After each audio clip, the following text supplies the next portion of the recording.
हे रूप दाखवणे देवराया, की मज अपत्या चुकलिया, बुझावुनिया तुवा माया स्तनपान दिले. हे देवा, हे देवराया, देवांच्या राजा, हे रूप दाखवणे. हे रूप म्हणजे कोणतं? दृष्ट्वेदम मानुषम रूपम. चतुर्भुज दाखवणं म्हणजे देवा तू काय केलेलं आहे की मज अपत्या चुकलिया, चुकलेल्या मुलाला ज्याप्रमाणे आई समजूत घालते आणि स्तनपान करविते त्याप्रमाणे बुझावून तुवा माया स्तनपान दिधले. त्याप्रमाणे तू मला जशी आई त्या मुलाला स्तनपान करते तसं तू मला या ठिकाणी सहाय्य केलेले आहेस. जी विश्वरूपाची या सागरी होतो तरंगमवित वावेवरी, जो निवृत्तीच्या तरी निघालो आता. या ठिकाणी अर्जुन म्हणतो की विश्वरूप म्हणजे समुद्रच आहे, सागरच आहे, आणि त्या सागरातून कसा तरी वाचलो, विश्वरूपाच्या सागरातून कसा तरी वाचलो आणि चतुर्भुज रूपाच्या तीरावर येऊन पोहोचलो. कारण अर्जुनच एका ठिकाणी म्हणतो या 11व्या अध्यायामध्ये, अहो देहो पार्थिव कीर जाये, ययाची काकुळती कवण आहे, परी चैतन्य माझे विपाये वाचे की न वाचे, असं अर्जुन एक ठिकाणी म्हटलेलं आहे.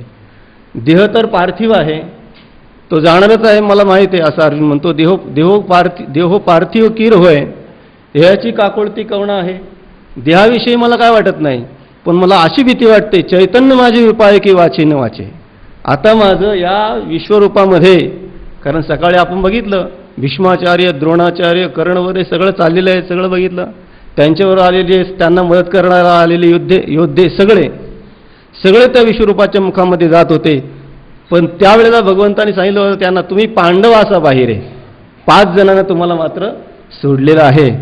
म्हणून अर्जुन या ठिकाणी म्हणतो विश्वरूपाच्या सागरामध्ये मी पोहत होतो, तरंग मवित वावेवरी, म्हणजे लाटा हाताने लाटा मागे टाकत पोहत होतो. आणि पोहत कसा तरी तो निजमूर्तीच्या तीरी निघालो आता. या निजमूर्तीच्या तीरावर, चतुर्भुज रूपाच्या तीरावर कसा तरी वाचून या ठिकाणी आलेलो आहे. ऐके द्वारकापुर सुहाडा, मज चुकरिया झाडा, हे भेटी नवे बहुडा मेघाचा केला. अर्जुन म्हणतो ऐके द्वारकापुर सुहाडा, म्हणजे सुहाडा म्हणजे द्वारकापुरीचं भूषण असा. कारण भगवान परमात्मा द्वारकेचा आहे असं बऱ्याच अभंगातून आपल्याला पाहायला मिळतं. द्वारकेचे केणे आले याची ठाया, पुढे भक्तराया चोजवित, किंवा द्वारकेचा राणा पांडवा घरी. द्वारकापूर निवासी हे भगवंता, तू काय केलेलं आहे? मज सुकतियाजी झाडा, हे भेटी नवे बहुडा मेघाचा केला. मी एक प्रकारे सुकत चाललो होतो, मला सुकत चाललेल्या वृक्षाला, झाडाला तू भेट दिली. केवळ भेट नाही दिली तर काय केलं? मेघाचा बहुडा केला. काय केलं? मेघाचा बहुडा केला, म्हणजे मेघांचा वर्षाव केलेला आहे, पर्जन्यवृष्टी तू माझ्यावर केलेली आहे. जी सावियाची तृषा फुटला, तया मज अमृत सिंधुआ भेटला, आता जणियाचा झाला भरवसा मज. तर काय केलंय या ठिकाणी की सावियाची तृषा पेटला. एखाद्याला अतिशय तहान लागावी, तहान लागल्यानंतर मनुष्याला पाण्याची केव्हा भेट होते, कधी भेट होते, कशी तो प्रयत्न करत असतो. तृषा लागली या जीवनाते ओढी, तैशी तुझी गोडी लागो मज. मला अतिशय तहान लागली होती, अशा तहानेले पिडलेल्या मला अचानक अमृत सिंधू भेटला. तया मज अमृत सिंधू हा भेटला. कोण? भगवंताचं चतुर्भुज रूप, हाच अमृत सिंधू भेटला. आणि अमृत सिंधू भेटल्यामुळे काय झालं? आता जिनियाचा झाला भरवसा मज, किंवा दुसरा एक पाठ आहे, आता जिनियाचा फिटला अभरवसा, असे 2 पाठ आहेत. आता जिनियाचा झाला भरवसा मज, आता मला जगण्याचा भरवसा झालेला आहे. आता मला कळून चुकलेलं आहे, आता मी मरणार नाही, म्हणजे जगण्याचं मला, कारण या ठिकाणी भगवंतानी मदत केल्यानंतर, साक्षात अमृत सिंधूत भेटल्यानंतर, परमात्मा भेटल्यानंतर मृत्यूची भीती राहते का? नाही. मृत्यू भयातून बाजूला काढणारा, उद्धार करणारा असा परमात्मा तो मला भेटलेला आहे. माझिया हृदय रंगणी, होताय हर्षलतांची लावणी, सुखेशी बुजावणी झाली मज. आणि म्हणून आता काय होतंय? माझिया हृदय रंगणी, माझ्या या हृदयरूपी अंगणामध्ये हर्षलतांची लावणी होत आहे. माझ्या अंतःकरणामध्ये एवढा आनंद झालेला आहे की जणू काही हर्ष म्हणजे आनंद, हर्षरूपी वेलींची, आनंदरूपी वेलींची जणू माझ्या अंतःकरणामध्ये लावणी झालेली आहे. आता वेलींची लावणी झाल्यानंतर त्या वेलीला आलेली फुलं आहेत, वेली जर हर्षाच्या आहेत, आनंदाच्या आहेत, तर त्याला फुलं आणि फळं कशाची येतील? सुखाचे व्यवहारी सुखलाभ झाला. आनंद अमृताची वेली. तुम्ही समोर पाहिजे होते दिगंबर महाराज. नाही का? दिगंबर महाराज समोर असल्यावर जरा जरा मजा वाटते बोलायला. लाव मी करू बरं. ते पण डाव्या हाताला बसले, उजव्या हाताला बसले असे तरी जरा बरं वाटलं. नाही का? अमृताची फळे, अमृताची वेली बीजाची. तेची पुढे चाली बीजाची. आता याच्यातून आपल्याला असा एक भाव काढता येईल की वेली जर होत आहे हर्षलतांची लावणी, या हर्षरूपी लतांची लावणी माझ्या अंतःकरणामध्ये झालेली आहेत, तर त्याला येणारी जी फुलं आहेत ती कशाची येतील? आनंदाचीच येतील. म्हणून सुखेची बुजावणी झाली. माझं आनंदाची सुखाची माझी का झालेली आहे? बुजावणी म्हणजे ऐक्य झालेलं आहे. श्री भगवान वाच सुदुर्दर्शमिदं दृष्टवानसि यन्मम देवाप्यस्य रूपस्य नित्यं दर्शनकांक्षिणः. या पार्थाची या बोलासवे हे काय म्हणितले देवे, त्वा प्रेम ठेवून यावे विश्वरूपी की. या श्लोकामध्ये भगवान म्हणतात की हे माझं विश्वरूप दर्शन कसं आहे? सुदूरदर्शमिदं रूपम दृष्टवानसि यन्मम. हे जे रूप तू पाहिलेलं आहे ते देवांना सुद्धा दुर्लभ आहे. देवा अपि अस्य रूपस्य नित्यं दर्शनकांक्षिणः.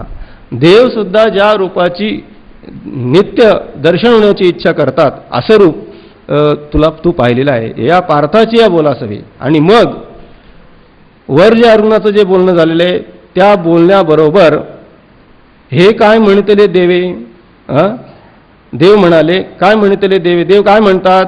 तू प्रेम ठेवून यावे विश्वरूपी की.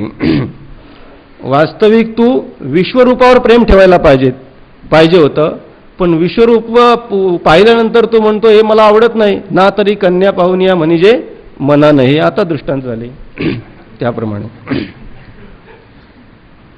चला त्याच्या अगोदरचा एक दृष्टांत राहिला का ते. याप्रमाणे वस्तू घेऊन वाढीची नाही का. त्याच्या अगोदर की रत्नासी दूषण ठेवीजे. रत्नासी दूषण ठेवजे त्याप्रमाणे. म्हणून विश्वरूपाचं एवढं दर्शन झाल्यानंतर तू आता मला म्हणतो चतुर्भुज पाहिजे. वास्तविक विश्वरूपामध्येच तू रम्माण व्हायला पाहिजे होतं, पण तू म्हणतो ते मला नको आहे. आणि तू म्हणतो आता मला हे चतुर्भुज रूप दाखवा. हे मात्र तुझं म्हणणं तुवा प्रेम ठेवून यावे विश्वरूपी की. म्हणजे परिच्छिन्नतेकडे व्यापक रूपाचा परित्याग करून तू परिच्छिन्नतेकडे आलेला आहेस. मग ये श्रीमूर्ती भेटावे सडिया येती. मग ये श्रीमूर्ती भेटावे सडिया येती. या श्रीमूर्तीला भेटावं हे सुभद्रापती. हे तुला मी मागे शिकवलं होतं. शिकवण सुभद्रापती विसरलासी, मात्र तू हे विसरलेला आहेस. अगा आंधळिया अर्जुना हाता आलिया ही मेरू होय साना, ऐसा ती मना चुकीचा भाव. अगा आंधळिया अर्जुना हाता आलिया मेरू होय साना. म्हणजे मेरू पर्वत जरी हाताला आला तरी तो लहान होतो. तृष्णेच्या बाबतीमध्ये दृष्टांत देताना हाच दृष्टांत दिलेला आहे. तैसी तृष्णा वाढीनल्या बहुवसा. मेरूही हाता आलिया तरी म्हणे एखाद्या दारुणा ओळखोस. तोच दृष्टांत या ठिकाणी घेतात की मेरू पर्वत जरी प्राप्त झाला तरी तो लहान वाटतो. जर असं लहान वाटणे कसं आहे? ऐसा आती मना चुकीचा भाव. हा अंतःकरणामध्ये जो भाव आहे तो चुकीचा आहे. कारण विश्वरूपाला प्राप्त होऊन परत चतुर्भुज रूपाची इच्छा करणं हे चुकीचं आहे. तरी विश्वात्मक रूपडे हे दाविले आम्ही तुझं पुढे, ते शंभूही पर्ण जोडे तपे करिता. आम्ही तुला जे विश्वरूप दाखवलं होतं, विश्वात्मक रूप दाखवलं होतं, जे दाविले आम्ही तुझं पुढे जे तुझं पुढे आम्ही दाविले, हे विश्वरूप आम्ही तुझ्या पुढे जे दाखवलं होतं ते श्लोकामध्ये सांगितल्याप्रमाणे देवा अपि अस्य रूपस्य नित्यम दर्शन कांक्षिणः. देवसुद्धा ज्या रूपाची इच्छा करतात पण त्यांना सुद्धा या रूपाची प्राप्ती होत नाही, त्यांना सुद्धा या विश्वरूपाचं दर्शन होत नाही. कोणाला? ते शंभूही परी न जोडे तपे करिता शंभूही परी न जोडे. वास्तविक भगवान शंकरासारखा तपस्वी कोण आहे? 9व्या अध्यायामध्ये उभी गेलेली आहे. करिता तापसांची कडसणी कवणू जवळा ठेविजे शूळ पाणी, तोही अभिमान सांडवणी पायवणी माथाव आहे. भगवान शंकरांना सुद्धा हे रूप दुर्लभ आहे. त्याचप्रमाणे योग्यांना सुद्धा हे रूप दुर्लभ आहे विश्वरूप, ते पुढच्या ओळीमध्ये सांगतात. आणि अष्टांगादी संकटी योगी क्षणता ते किरीटी, परी अवसर नाही भेटी दयाचे. ज्या रूपाचं दर्शन होण्याकरता योगी अष्टांगादी संकटी योगी क्षणता ती किरीटी. हे अर्जुना, अष्टांगादी संकटी, कारण योग मार्ग अतिशय कठीण आहे. क्लेशोधिकतरस्तेषाम अव्यक्ता सक्तचेतसाम अव्यक्ता ही गतिर्दुःखम देहवत भीरवाप्यते. पाहे पालोहाचे चणे जय बोचरिया पडती खाणे, ते पोट भरणे की प्राणी शुद्धी म्हणो. बरंच वर्णन केलंय. आगा डोंगर गिळता मुख नफाटे काय, असं वर्णन केले माऊलींनी. म्हणून योग मार्ग अतिशय कठीण आहे. त्याच्यामध्ये 8 अंग आहेत. अष्टांग योग, यम नियम आसन प्राणायाम प्रत्याहार ध्यान धारणा आणि समाधी, ही सगळे अंग अतिशय कठीण आहेत.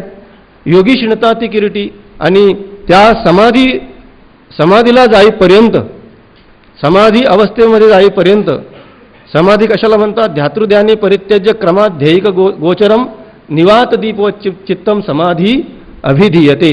अशी जी समाधी आहे त्या समाधी अवस्थेपर्यंत जाईपर्यंत योगी क्षणताती, योग्यांना अतिशय कष्ट घ्यावे लागतात.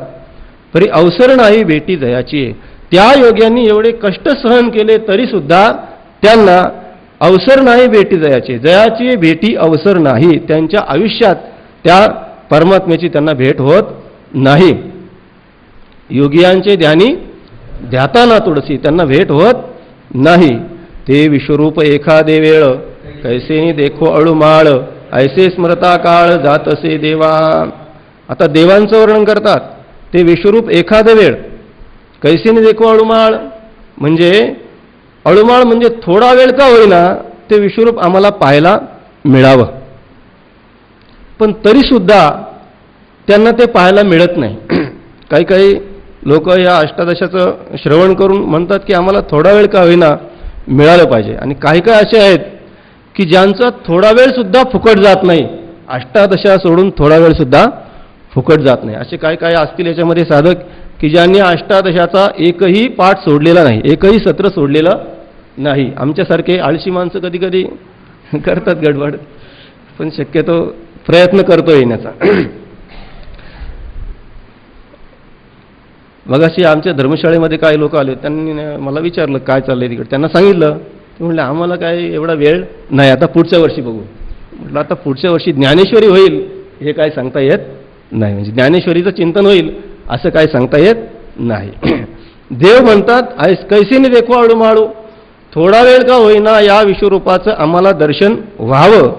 ऐसे स्मरता काळ जातसे देवा. असं विचार करता करता, स्मरण करता करता देवांचं आयुष्य संपून जातं, पण या विश्वरूपाचं दर्शन मात्र त्यांना होत नाही. असे चिया अंजुळी देवनी हृदयाची निळी, ते चातक निराळी लागले जैसे. आशेची अंजुळी, आशेच्या अंजुली, अंजुली हृदयाच्या, आशेची अंजुळी ठेवणी हृदयाच्या निडळी. आशेची अंजुळी, आशा हीच कोणी अंजुळी, पुढे पण अंजुली शब्द शेवटी आलेला आहे. तर ही आशेची अंजुळी कुठे ठेवली? ठेवणी हृदयाच्या निडळी. आशेची अंजुळी हृदयाच्या कपाळावर ठेवून ते चातक निराळी लागले जैसे. चातक निराळी, निराळी म्हणजे त्या चातकाचं लक्ष, निराळी म्हणजे आकाशाकडे लागलेलं आहे. कारण मेघातून पाणी पडेल तेव्हाच तो ते पाणी चातक त्याचं ग्रहण करतो. वाट पाहे मेघा बिंदू, नेघे सरिता चातक सिंधू. भरले सरित समुता चहूकडे, परिते बापियासी कोरडे, काजय मेघोनी थेंबुडा पडे, ते पाणी की तया. तो चातक पक्षी जसा आकाशाकडे लक्ष लावून त्याने ठेवले, चातक निराळी लागले जैसे, त्याप्रमाणे तैसे उत्कंठा निर्भर होऊन या सुरवर घोकिताटई पार भेटी जयाची, आणि त्या विश्वरूपाची भेट घ्यावी, विश्वरूपात दर्शन व्हावं असं ते योगी 8ही प्रहर घोकमपट्टी करतात की आम्हाला ते विश्वरूपाचं दर्शन व्हावं. तैसे उत्कंठा निर्भर म्हणजे उत्कंठा भरीत होऊन या सुरवर, सुरवर म्हणजे देवादिक देव, घोकित 8ही प्रहर भेटी याची, 8 प्रहर त्या विश्वरूपाची भेट व्हावी याच्याकरता ते काय करतात, प्रयत्न करतात. परी विश्वरूपासारिखे स्वप्नी कोणी न देखे, ते प्रत्यक्षत्वा सुखे देखिले हे. परंतु विश्वरूपासारखे, एवढं मोठं विश्वरूपासारखं महान रूप की ज्याचं आपण श्रवण केलं, आणि ज्या वेळेला आपण श्रवण करताना जर वक्ता ज्या वेळेला सांगतोय विश्वरूपाचं वर्णन, त्यावेळेला आपण जर एक चित्त एका म्हणजे एक ताणता ज्याला म्हणतात, शब्द आणि वृत्ती ही एक होऊन ज्या वेळेला आपण चिंतन करतो त्यावेळेला आपल्याला सुद्धा ते विश्वरूप पाहता येतं. म्हणजे प्रत्यक्ष त्याप्रमाणे तो परमात्मा कसा असेल, त्याला एवढी मुखं आहेत, ज्वाळामय आगळं स्वरूप आहे त्याचं, हातामध्ये शस्त्रास्त्र धारण केलेले आहेत, सगळं वर्णन आपण आपल्या मनाने चिंतन करू शकतो. परंतु या ठिकाणी असंही विश्वरूपासारखे स्वप्नीही कोणी न देखे, कोणालाही स्वप्नात सुद्धा या विश्वरूपाचं दर्शन होत नाही. स्वप्नात सुद्धा ज्याचं दर्शन होत नाही, परंतु त्याचं दर्शन या ठिकाणी या ज्ञानेश्वरी कार्यशाळेच्या निमित्ताने माऊलींच्या कृपेने या ठिकाणी डॉक्टर महाराजांच्या या संयोजनाने एवढे मोठे बहुसंख्य या रूपाने या ठिकाणी विद्यार्थी येतात. हे विश्वरूपाचं दर्शनच आहे. हे काय आहे, विश्वरूपाचं दर्शन आहे. कारण या आळंदीमध्ये अनेक संस्था आहेत आणि त्या संस्था आपापल्या अध्ययनामध्ये मग्न असतात, कोणी असं एकत्र यायला तयार होत नाही. हे ते प्रत्यक्षत्वा सुखे देखिले हे. म्हणून या ठिकाणी मला म्हणायचं होतं की महाराजांच्या या संयोजनामुळे या विश्वरूपाचं दर्शन सर्वांनी एकत्र येऊन आपण केलेलं आहे.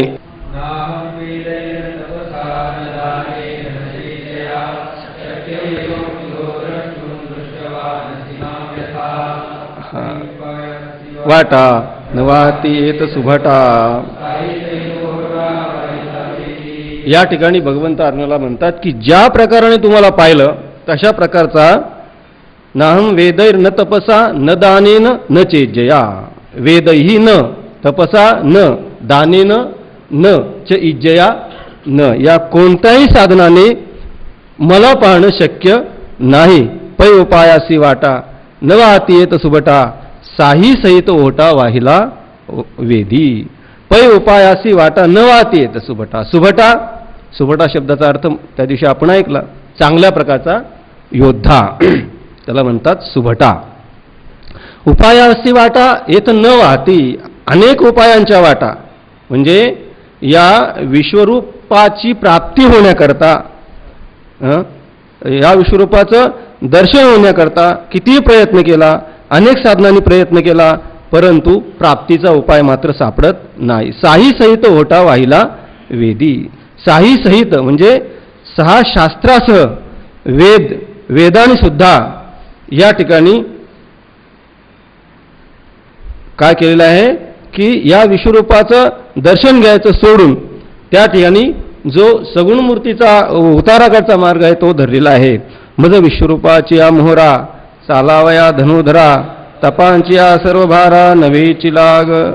मज विश्वरूपाची या मोहरा चालावया धनुर्धरा. धनुर्धरा मज विश्वरूपाची या मोहरा चालावया म्हणजे या विश्वरूपाकडे येण्याकरता या ठिकाणी तपांच्या सर्व बारा नवेची लाग. तपांचे संभार, अनेक प्रकारचं तप, तपाच्या अनेक प्रकार आहेत. कोणी अनेक प्रकारची तप करतात, कोणी पाणी पिऊन तप करतं, कोणी वारा पिऊन तप करतं, अनेक प्रकारचे किती जरी तपश्चर्या केला, कठीणातल्या कठीण तपश्चर्या आहेत, कितीही कठीण जरी तपश्चर्या केली तरी सुद्धा या विश्वरूपाचं दर्शन होणार नाही. आणि दानादिकीर कानडे मी यज्ञी तैसा न सापडे जैसे निकासुरवाडे देखिला तुवा. अजून तपाने प्राप्त होत नाही, त्याचप्रमाणे दानादिकीर कानडे दान किंवा यज्ञ, दानाने सुद्धा त्या परमात्म्याची प्राप्ती होणार नाही, विश्वरूपाची प्राप्ती होणार नाही. कितीही दान दिलं तरी होणार नाही. मी यज्ञही तैसा न सापडे, आणि किती जरी यज्ञ केले फार तर स्वर्ग प्राप्त होईल, परंतु या विश्वरूपाचं दर्शन होणार नाही. जैसे का सुरवाडे देखिला तुवा, ज्याप्रमाणे अर्जुना तू सहजासहजी विश्वरूप पाहिलेलं आहे त्याप्रमाणे इतर कोणत्याही साधनाने ते रूप पाहण्यासारखं नाही. तैसा मी एकीची परी आतुडे गावधारी, जरी भक्ती ओनिवरे चित्ता ते गा. पुढच्या श्लोकासाठी या ठिकाणी अवतरणिका या ठिकाणी ओवी सांगतात की मग हे विश्वरूपाचं दर्शन आपल्याला होणारच नाही का? तर हो, होईल. कशामुळे होईल? तैसा मी एकीची परी, मी एका साधनाच्या प्रकाराने, एका साधनाने आतुडेगा अवधारी, मी एका साधनाने आतोडतो म्हणजे सापडतो, सापडेन. ऐक, कोणत्या साधनाने? जरी भक्ती येऊनीवरी चित्ता ते गा. जर त्या भक्तीने येऊन आपल्या चित्ताचं वरण केलं, आपल्या चित्तामध्ये भक्ती जर आली तर या परमात्म्याची आपल्याला भेट होईल. श्लोक वाच. शक्य अहमेवं विधोर्जुन, ज्ञातुं द्रष्टुंच तत्त्वेन प्रवेष्टुंच परंतप. परीतेची भक्ती ऐसी, पर्जन्याची सुटिका जैसी, धरा वाचून. भक्तीनेच त्या परमात्म्यामध्ये ज्ञातुं द्रष्टुंच तत्त्वेन प्रवेष्टुंच परंतप, त्या परमात्म्याचा अपरोक्ष साक्षात्कार करण्याकरता, प्राप्त होण्याकरता काय करावं लागेल? भक्तीच करावी लागेल. भक्तीची या मापे मोजितो अनंता, इतराने तत्वता न मोजवे. पण ती भक्ती कशी असावी? परितेची भक्ती ऐसी, कशाप्रमाणे? पर्जन्याची सुटिका जैसी. आकाशामध्ये मेघ आल्यानंतर सुटिका म्हणजे पर्जन्याच्या धारा, मेघ ज्या वेळेला वर्षा करतो त्यावेळेला त्या मेघातून पर्जन्याच्या धारा खाली सुटतात, आणि त्या मेघातून सुटलेल्या धारा, ज्या धारा आहेत त्या धारांना धरे वाचून दुसरा धारा नाही. धरा वाचून अनारिसी गतीची नेणे. धरा म्हणजे पृथ्वी, त्या धारा, पर्जन्याच्या धारा या धरेवर म्हणजे पृथ्वीवर या ठिकाणी येऊन पडतात. अनारिसी गतीची नेणे, त्या धारांना, त्या पावसाच्या धारांना दुसरी, पृथ्वी वाचून दुसरी गती नाही. का सकळ जळ संपत्ती घेऊन समुद्रात ते गिवसिती, गंगा जैसी अनन्य गती मिळलीची मिळे. अजून दृष्टांत देतात. का सकळ जळ संपत्ती, संपूर्ण जळ संपत्ती, आकाशातून पडलेला जे जल, पाणी याला म्हणतात. आकाशात पतितम तोयम यथा गच्छती सागरम, तोच दृष्टांत या ठिकाणी मावलीतात. का सकळ जळ संपत्ती, आकाशातून पडलेलं जे पाणी आहे घेऊनी समुद्रात गिवसिती. गंगा काय करते? संपूर्ण जे पाणी आहे ते ओढ्यांच्या द्वारे, छोटे छोटे नाले वगैरे सगळ्यांच्या द्वारे नदीमध्ये जातं, आणि ती नदी कुठं जाते? गंगा जशी अनन्य गती मिळालीची मिळे, किंवा मिळलीचं मिळे. गंगा ज्याप्रमाणे समुद्राला जाऊन मिळते, बरं मिळाल्यानंतर ती थांबते का? तर थांबत नाही. मिळाली तरी मिळतच राहते, मिळवणी मिळतच असे. समुद्री गंगाजळ जैसे, समुद्री गंगाजळ असे मिळवणी मिळतच असे. समुद्रामध्ये गंगाजळ काय होतं? मिळवणी मिळतच असे. म्हणजे परमात्म्याची दर्शन जरी झालं, भेट झाली, तरी पण सुद्धा ऐसे मीच होऊन पांडवा करीती माझी सेवा.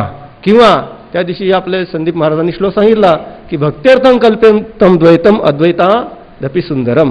द्वैतम मोहाय बोधात प्राग जाते बोधे मनीषया, भक्त्यर्थम कल्पितम द्वैतम अद्वैतात दपि सुंदरम.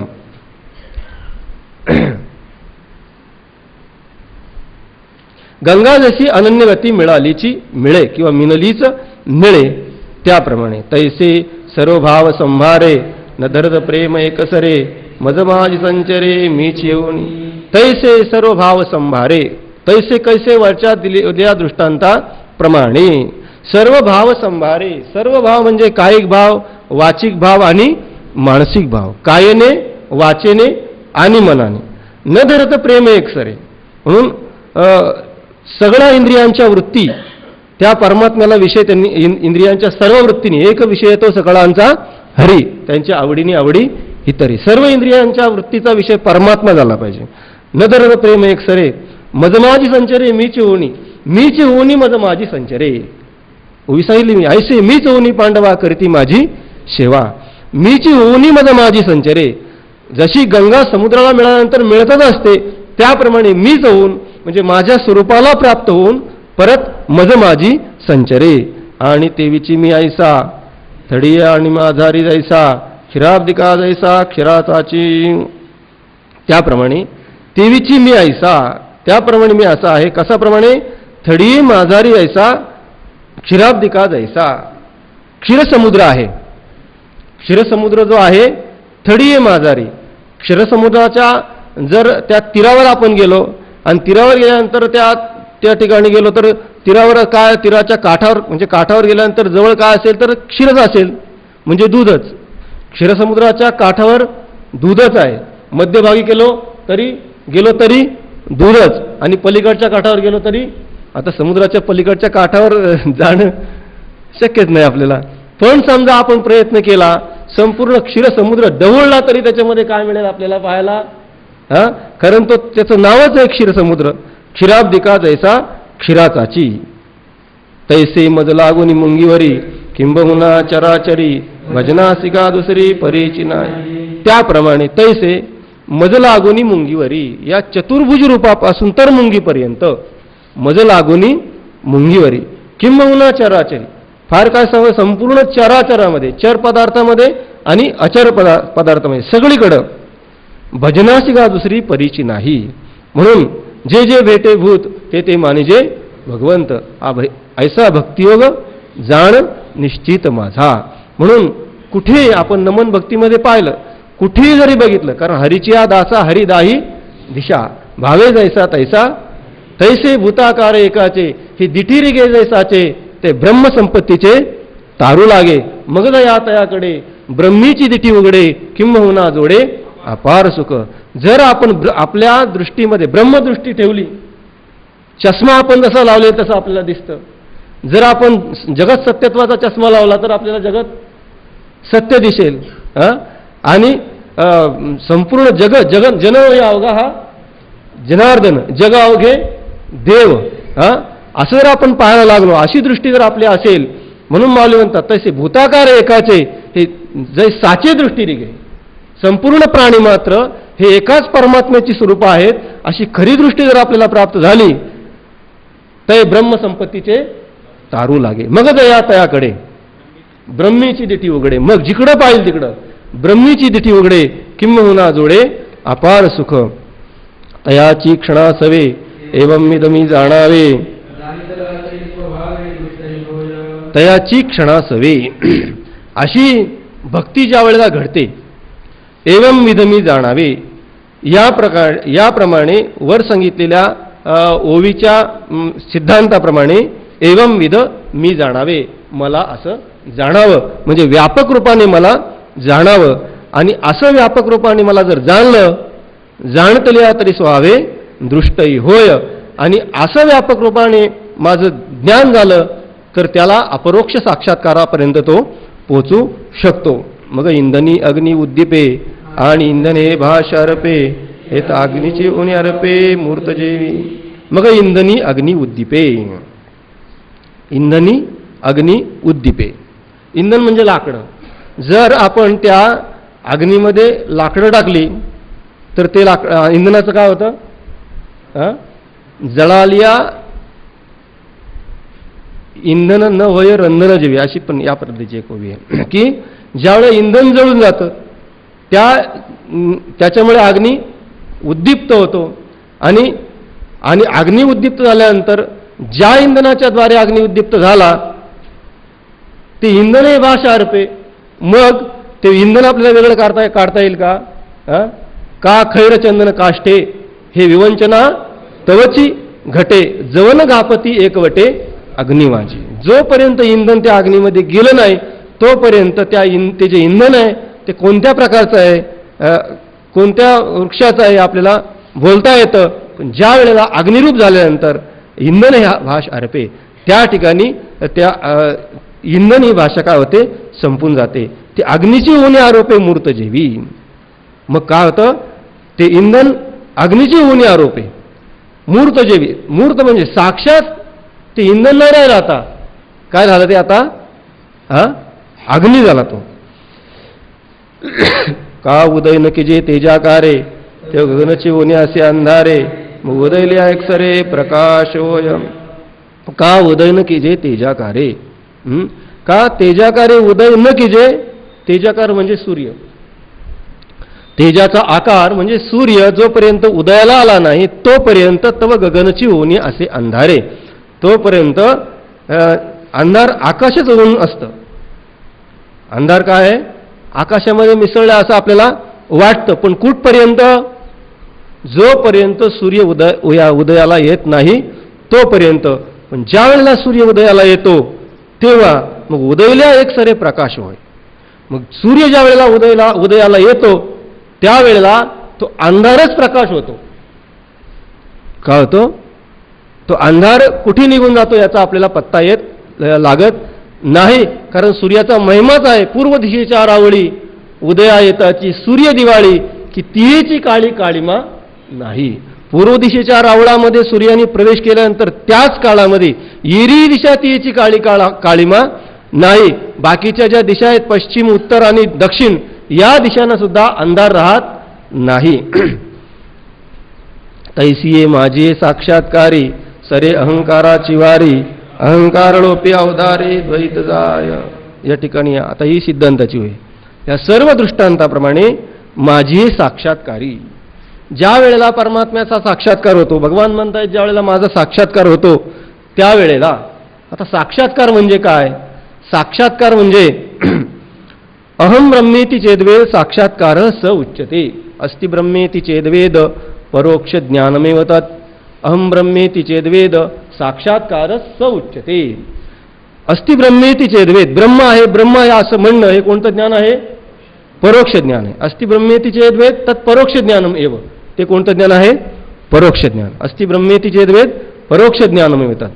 अहम ब्रह्मेति चेद्वेद, अहम ब्रह्म इति वेद चेत, आता मला काही संस्कृत एवढे येत नाही, तुम्ही जाणून घ्या. साक्षात्कार स उच्यते, त्याला काय म्हणतात, साक्षात्कार म्हणतात. श्रुतीमध्ये सुद्धा साक्षात्काराचं वर्णन आले आहे.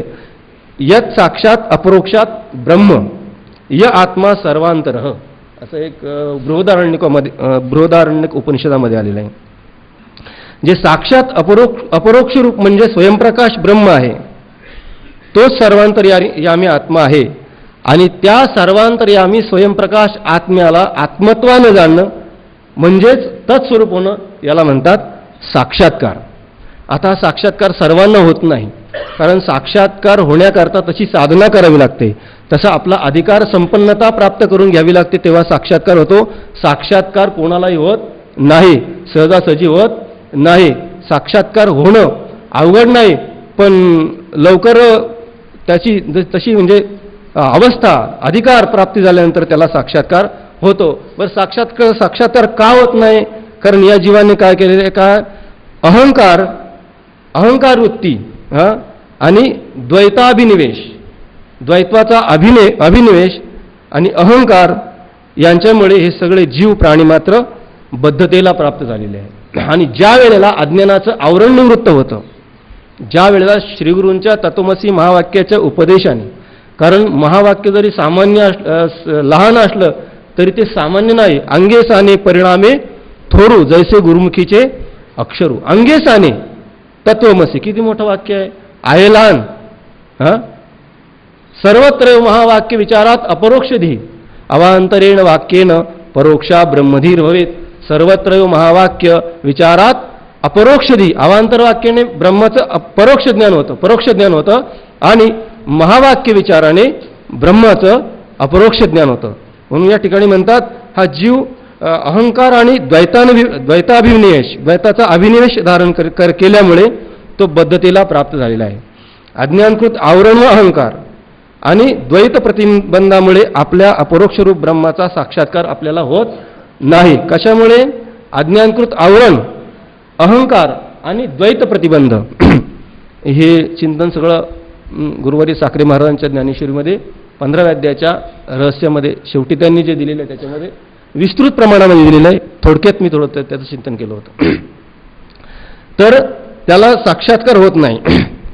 याप्रमाणे साक्षात्कार कशाला म्हणतात, तर ब्रह्माचं आत्मत्वाने दर्शन होणं, ज्ञान होणं, याला साक्षात्कार म्हणतात. माझी हे साक्षात्कारी, माझा साक्षात्कार झाला म्हणजे परमात्म्याचा साक्षात्कार झाला तर काय होतं, सरे अहंकाराची वारी.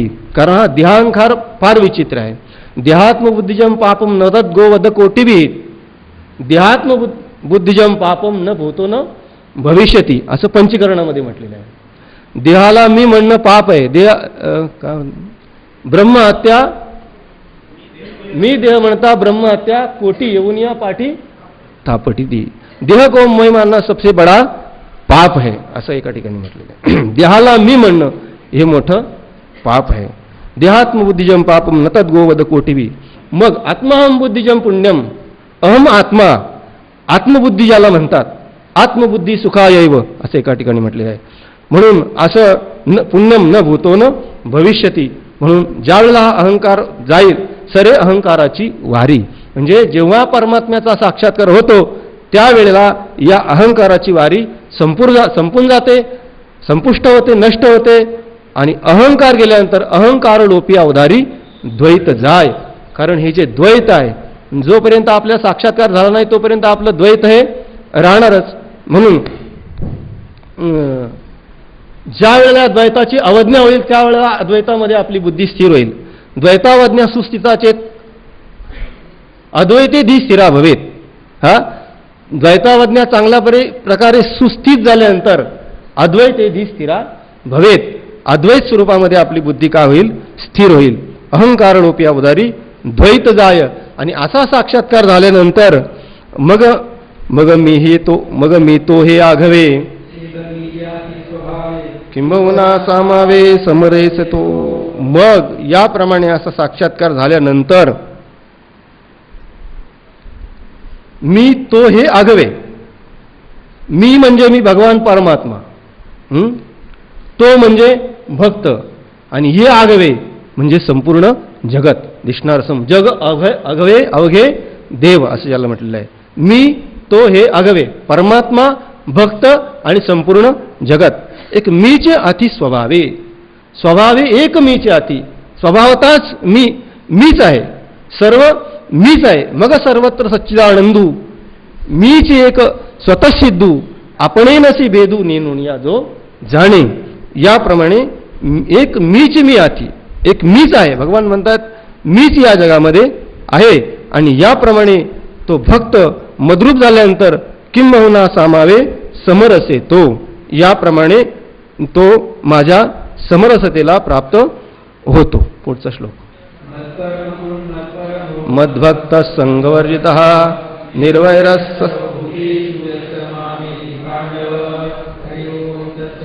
श्रीमद्भगवद्गीता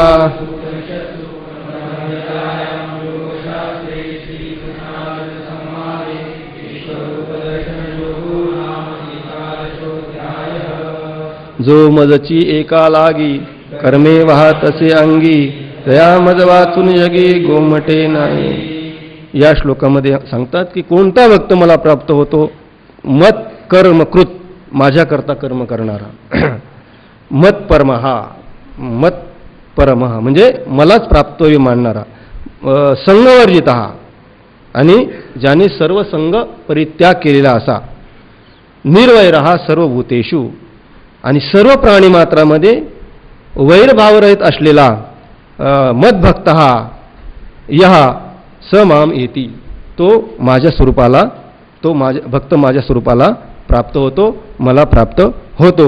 जो मजची एका लागी, कर्मे वाहत असे अंगी, जया मज वाचून जगी गोमटे नाही. जो मजची एका लागी, अंगी कर्मे वाहत असे, असा जो भक्त आहे तो मजची एका लागी, माझ्या एकट्या करताच कर्मे वाहत असे, अंगी कर्मे वाहत असे. म्हणजे जेवढं काय कर्माची ओझी वाहतो, जेवढी काय कर्म करतो, संपूर्ण कर्म, यद्यत कर्म तत्तदखिलम शंभो तवारा धरन. आत्मा त्वंगिरिजामती सचरा प्राणा शरीरं गृहं, पूजा ते विषयोपभोग रचना, निद्रा समाधी स्थिती, संचार पदयो प्रदक्षिण विधी स्तोत्राणि सर्वा गिरो.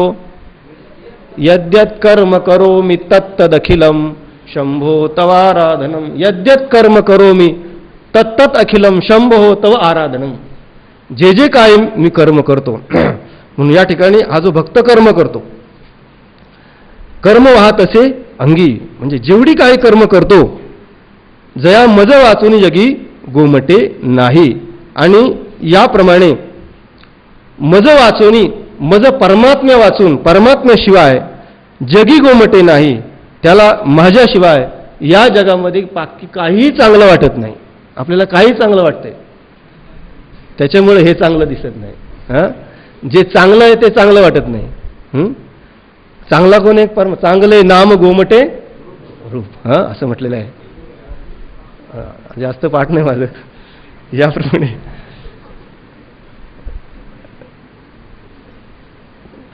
चांगले नाम गोमटे रूप, म्हणून मज वाचून जगी गोमटे नाही, म्हणजे गोमटे म्हणजे चांगलं.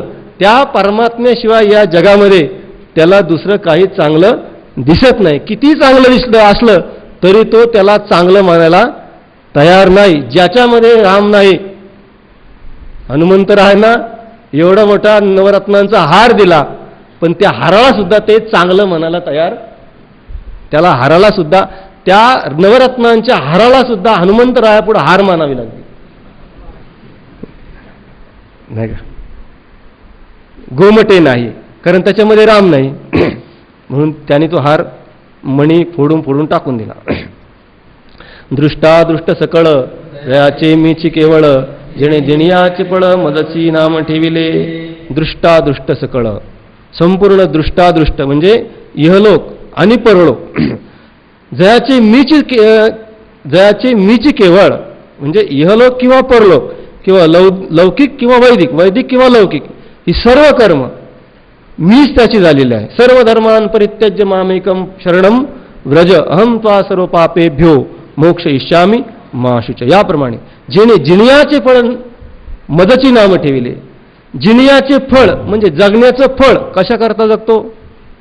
त्या दिवशी कोणीतरी सांगितलं, काही खाण्याकरता जगतात, काही महाराजांनी सांगितलं, काही जगण्याकरता खातात, आणि काही खाण्यासाठी जगतात, आणि काही अष्टादशासाठी खातात. म्हणजे आपण काही तर संस्थांमध्ये कधी खायला येत नाही, नाही का, कधीच नाही. वर्षातून एकदाच पर्वणी आपल्याला भेटते नाही. या ठिकाणी माऊलींचा प्रसाद आहे तो, पण कधी या ठिकाणी येत नाही. आणि यावर्षी परत चांगली पर्वणी म्हणजे आपण एक फक्त दिवाळी साजरी करायचो, परत महाराजांनी दसरा पण याच्यामध्ये सामील करून घेतला, कारण ते प्रमाणाला अपूर्णता येत होती. दसरा दिवाळी, दसरा राहत होता, फक्त दिवाळीच येत होती. म्हणून महाराजांना असं वाटलं की महाराजांच्या प्रमाणाला मान देऊन दसरा दिवाळी तोची आम्हास. कुठं आहे.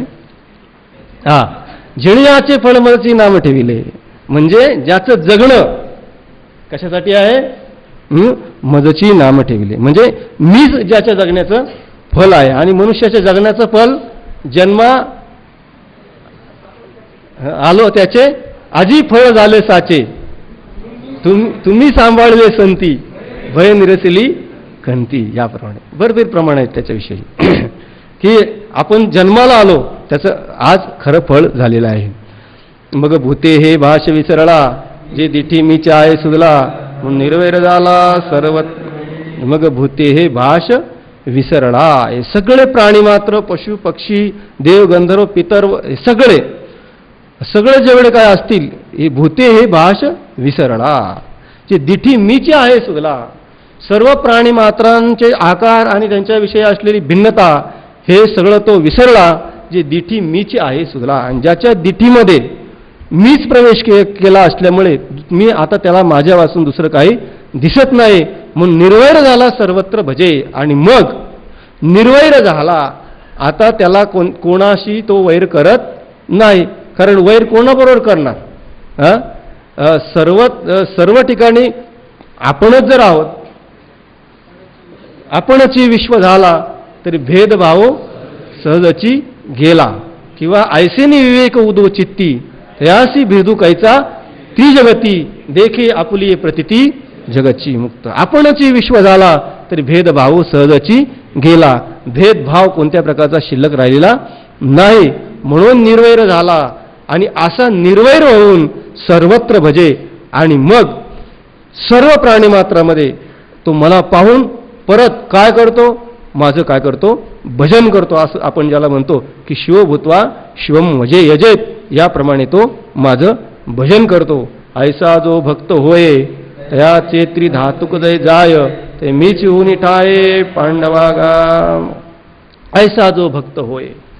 आणि अशा प्रकारचा जो भक्त आहे की ज्याला खरोखर आत्मत्वाने परमात्मा साक्षात्कार झालेला आहे, तयाचे जय हे त्रिधातुक जाय. त्रिधातुक म्हणजे शरीर, म्हणजे वात, कफ, वात आणि पित्तात्मक असलेलं हे शरीर, शरीराला त्रिधातुक म्हटलेलं आहे. ही ज्या वेळेला पडतं शरीर, त्याचं ज्या वेळेला पडतं त्यावेळेला ते मीच होऊन ठाये पांडवागा. त्यावेळेला त्याचा ज्या वेळेला त्याचा देहपात होतो त्यावेळेला मीच होऊन ठाये पांडवा. त्यावेळेला अर्जुना देहपाठानंतर तो माझ्या स्वरूपाला प्राप्त होतो. मरणाईलीकडे मज मिळवून गेले पुढे, ते मरणी आणखीकडे जातील केवी. म्हणून याप्रमाणे ते भक्त जे आहेत माझ्या स्वरूपाला येऊन प्राप्त होतात. ऐसे जगदुदर दोंदिले तेणे करुणा रस रसाळे, संजय म्हणे बोलले श्रीकृष्ण देवी. ऐसे जगत उदर दोंदिले. ऐसे असं याप्रमाणे जगत उदर दोंदिले, संपूर्ण जगत ज्याच्या उदरामध्ये आहे. जसं गणपती बाप्पांचं वर्णन केलेलं आहे त्याप्रमाणे नाही का, लंबोदर पितांबर फणीवर वंदना आरतीमध्ये. जगत उदर दोंदिले, संपूर्ण विश्व ज्याच्या उदरामध्ये आहे म्हणून त्याला दोंदिल म्हटलेलं आहे. दोंदिल म्हणजे भक्ती सुखे दोंद वाढेल. हा, जगत उदर दोंदिले असा जो परमात्मा, तेने करुणा रस रसाळे. करुणा रसाने जो रसाळ आहे, भगवंताला ही विशेषणं दिलेली आहेत. करुणा रस रसाळे, करुणा रसाने रसाळ असलेला परमात्मा. कारण परमात्मा हा करुणेचा सागर आहे. देवा तू कृपा करुणा सिंधू, ओशी मायबाप आमचा बंधू, जीवन सिद्धी साधन सिंधू, तुळशी भवबंधू, तुका म्हणे हा तो कृपेचा सागर, नामासाठी पार पाविल. असा तो परमात्मा. संजय म्हणे बोलिले श्रीकृष्ण देवे. संजय म्हणतात याप्रमाणे श्रीकृष्ण देवे बोलिले. याप्रमाणे भगवंत असे बोलले. यावरी तो पांडुकुमरू झाला आनंद, यावरी तो पांडुकुमरू झाला आनंद संपदा थोरू, आणि कृष्णचरण चतुरू एक तो जगी. ययावरी तो पांडुकुमरू. याप्रमाणे भगवंताच्या उपदेशानंतर पांडुकुमरू म्हणजे अर्जुन आनंद संपदा थोर झाला आणि आनंद संपत्तीने तो श्रीमंत झालेला आहे. कोणत्या संपत्तीने? आनंद संपदा. आनंद ही संपत्ती. कोणता आनंद? इतर बाहेरचा आनंद नाही, ज्याला ब्रह्मानंद म्हणतात. त्या ब्रह्मानंदाने, ब्रह्मानंद लागली टाळी कोण देहाते सांभाळे, असा आनंद. अर्जुना अनंत सुखाच्या डोई एक सरा तळूची घेतला जी, मग स्थिरावनी तेही तीची झाले, किंवा आनंद कोंदला मागे पुढे, असा जो आनंद, या आनंद संपत्तीने थोर, ज्याला ब्रह्मानंद म्हणतात, सच्चित आनंद असलेला जो परमात्मा, तो आनंद, परमात्म्याचा आनंद झाला आनंद संपदा थोरू. आणि कृष्णचरण चतुरू एक तो जगी. कृष्णचरण चतुरू, भगवंताच्या चरणाची सेवा करण्यामध्ये जगामध्ये एक तो चतुर झालेला आहे. तेने देवाची या दोनही मूर्ती निकिया निहाळल्या चित्ती, तो विश्वरूपाहुनी कृष्णाकृती देखिला लाभू. तेने म्हणजे अर्जुनाने देवाची या दोनही मूर्ती चित्ती निकिया निहाळल्या, चांगल्या प्रकारे देवाच्या दोनही मूर्ती बघितल्या. एक विश्वरूपाची मूर्ती आणि दुसरी चतुर्भुज रूप मूर्ती. त्या दोन्ही पाहिल्यानंतर, त्यावेळेला दोन्ही बघितल्यानंतर तो विश्वरूपाहुनी कृष्णाकृती देखिला लाभू. त्याला जो लाभ झाला तो विश्वरूपाहुनी, विश्वरूपापेक्षा, विश्वमूर्तीपेक्षा कृष्णाकृती म्हणजे भगवंताचं जे चतुर्भुज रूप आहे, कृष्णमूर्ती जे आहे, त्या कृष्णमूर्ती कृष्णमूर्ती पाहिल्यानंतर देखिला लाभ म्हणजे विश्वरूपापेक्षा कृष्णमूर्ती हाच त्याला लाभ प्राप्त झालेला आहे. परी तयाची जाणवे मानन किजेची देवे चे व्यापकाहुनी नवे एकदेशी. परंतु अर्जुनाची ही जाणीव कोणती की विश्वरूपापेक्षा त्याला कृष्णरूप आवडलं असं त्याला जी जाणीव झाली त्या जाणीवेला मात्र भगवंतांनी मान दिला नाही. तयाची जाणीवे मानन किजेची देवे देवाने त्याच्या जाणीवेला मान दिला नाही. का दिला नाही? जे व्यापकाहुनी नवे एकदेशी. कारण व्यापकाहुनी नवे एकदेशी म्हणजे व्यापकापेक्षा कृष्णरूप हे एकदेशी आहे आणि विश्वरूप हे व्यापक आहे. म्हणून भगवंताचं म्हणणं आहे की व्यापक रूप श्रेष्ठ आहे. म्हणून एकदेशी रूप जे आहे ते ज्ञानाकरता योग्य नाही. ज्ञानाकरता योग्य आहे कोणता असेल तर ते व्यापक रूप. म्हणून आता हाच विचार पुढे अशी शंका घेऊन याचं चिंतन पुढे मांडणार आहेत. पण अजून 2-3 उभे राहिले आहेत. हेची समर्थावया लागी 1-2 चांगी उपत्ते शारंगी दाविता झाला.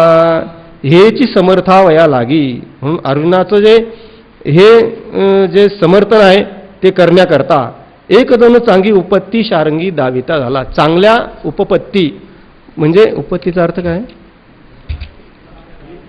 युक्ती.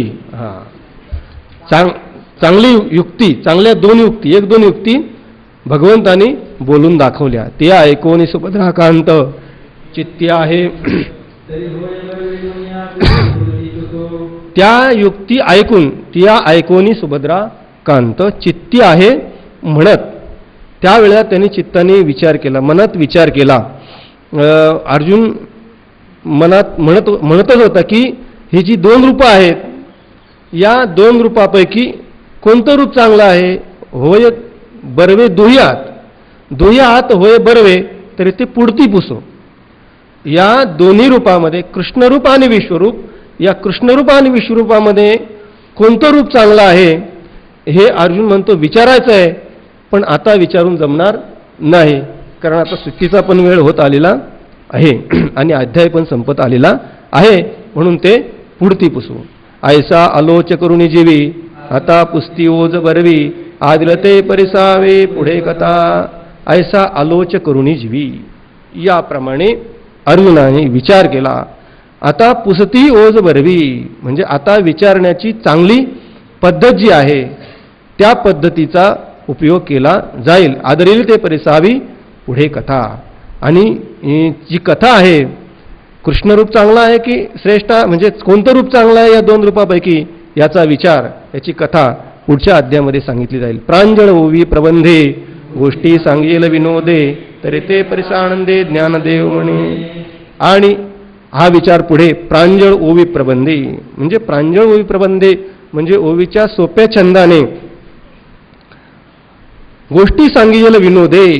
आणि ही जी गोष्टी म्हणजे काय सामान्य गोष्टी नाहीत सामान्य विनोद नाहीत. कारण माऊलींनी पण विनोद केलेत पण ते काय साधारण विनोद नाहीत. नाही तर काय काय विनोदाचार्य आता आहेत का ते कुठले विनोद शोधतात आणि काय कशी कोणी पदवी दिली काय समजत नाही. विनोदाचार्य गोष्टी सांगेल विनोदे विनोदाचार्य काय पदवी का कीर्तन करायला हा सुद्धा एक विनोदच आहे.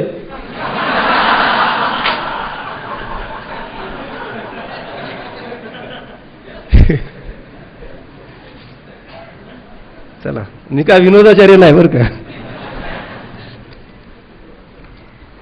गेलं रे. गोष्टी सांगेल विनोदे याप्रमाणे या गोष्टी सांगितल्या जाईल. ते परिसा आनंदे ज्ञानदेव म्हणे. ते तुम्ही पुढे ऐका असं माऊली म्हणतात. भरोनी सद्भावाची अंजुळी मिया ओविया फुले मोकळी अर्पिली अंग्री उगले विश्वरूपाच्या. याप्रमाणे भरोनी सद्भावाची अंजुळी माऊली म्हणतात मी सद्भावाची अंजुळी भरोनी.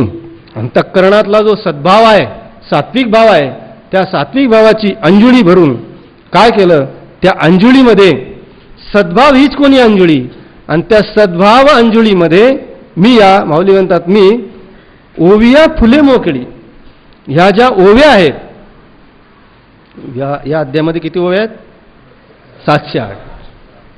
आणि पूर्ण ज्ञानेश्वरीमध्ये किती आहेत? 9033. कुठे 33 आहेत, कुठे 34 आहेत, असं काहीतरी आहे. तो महायोगी जाण दैवयोगे ही ओवी काय काय ज्ञानेश्वरीमध्ये नाही. बरोबर आहे ना? त्याची सुरुवात काय अशी, दैवास्तव देहाचे पाळणं जो चिंतिना देह भरणं तो महायोगी जाण दैवयोगी ही ओवी काही काही ज्ञानेश्वरीमध्ये नाही. भागवतातली ओवी का? भागवतामध्ये आहे, पण ती ज्ञानेश्वरीमध्ये घुसली नाही. तिला पण इच्छा झाली ही ज्ञानेश्वरीमध्ये यायची. हा, ओविया फुले मोकळी माऊली म्हणतात या 708 रुपी. आता समजा ही 8वी ओवी सोडून द्या, 707 ओव्या रूपी फुलं. किती फुलं? 707 ओवी रूपी फुलं. मिया ओविया फुले मोकळी ही 707 ओवी रूपी फुलं अर्पिली. कुठे अर्पिली? विश्वरूपाच्या अंगरी उगली. विश्वरूपाच्या अंगरी उगली म्हणजे त्या विश्वरूपाच्या दोन्ही चरणावर ही ओविया रूपी फुलं मी अर्पण केली, असं माऊली म्हणतात.